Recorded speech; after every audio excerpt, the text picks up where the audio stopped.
పుట్టినటువంటి రోజు. ఒకటి మహాత్మా గాంధీ, రెండోది లాల్ బహదూర్ శాస్త్రి.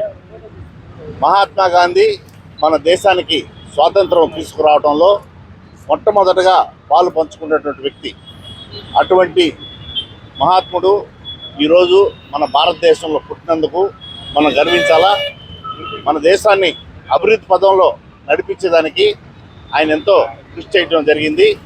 అదేవిధంగా మన లాల్ బహదూర్ శాస్త్రి గారు మన ప్రధానమంత్రిగా నీతి నిజాయితీతో కూడినటువంటి విలువల్ని మన భారతీయ ప్రజలకు అందించినటువంటి వ్యక్తి.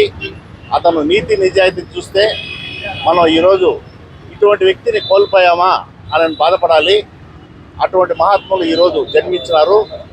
మహాత్మా గాంధీ మన దేశానికి స్వాతంత్రం తెస్తే ఈరోజు ఉన్నటువంటి నాయకులు అతని పేరు లేకుండా భారతదేశంలో తొలగించి కొత్త చరిత్రని సృష్టించాలి అని చెప్పి వాళ్ళు ఈరోజు ప్రయత్నాలు చేస్తున్నారు. చరిత్రని రూపుమాపేసి 2014 నుంచే మన భారతదేశం పుట్టింది అనేదానికి మోడీ గారు ప్రయత్నాలు చేస్తున్నారు. అందులో భాగంగానే వీళ్ళు మహాత్మా గాంధీ పేరు లేకుండా పటేల్ని ముందుకు తీసుకురావడం జరిగింది. పటేలే మనకు ఆదర్శము, భారతదేశానికి ఆదర్శమూర్తి పటేల్ గారు అని చెప్తూ చరిత్రని మహమ్మద్ గోరీలు గజనీలు వీళ్ళందరూ పరిపాలిస్తే ఆ చరిత్రలో ఈరోజు ఉన్నటువంటి పాఠాలనంతా కూడా తొలగించేసి 2014 నుంచి భారతదేశ చరిత్ర పుట్టింది అని చెప్పుకోవడానికి వీళ్ళు ప్రయత్నాలు చేస్తున్నారు. అలెగ్జాండర్ ఏ విధంగా అయితే ప్రపంచాన్ని జయించారో మోడీ గారు ఆ విధంగా యొక్క హిందూ మతాన్ని విశ్వవ్యాప్తం చేసేదానికి విశ్వభారత్ అనే పేరు పెట్టుకునేసి వాళ్ళు చేయకూడనటువంటి తప్పులు చేస్తున్నారు.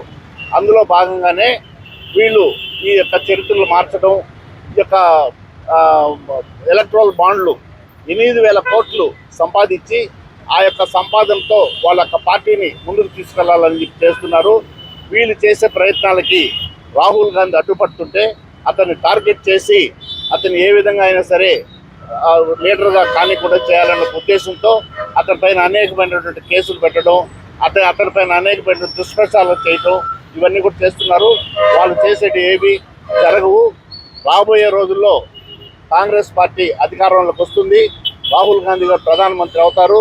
కాబట్టి దీన్ని దృష్టిలో పెట్టుకునేసి మనం అందరం కూడా ఈ రోజు నుంచి కష్టపడి కాంగ్రెస్ పార్టీ అధికారంలో రావడానికి మనం కృషి చేయాలని చెప్పేసి తెలియజేస్తూ వీళ్ళు చేసేటటువంటి దురాఘాతాలు, భారతీయ జనతా పార్టీ చేసే దురాఘాతాలని ఎండగట్టేదానికి ఈరోజు కాంగ్రెస్ పార్టీ పిలిపించింది.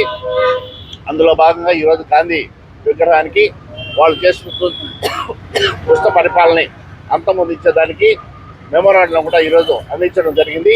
కాబట్టి ప్రతి ఒక్కరూ గాంధీ గారిని ఆదర్శంగా తీసుకొని ముందుకు నడవాలని చెప్పేసి నేను కోరుకుంటున్నాను. అప్పుడు రాజకీయాలు ఎలా ఉండేది? అప్పుడు రాజకీయాలు ఇప్పుడు 200% డిఫరెన్స్ ఉందమ్మా.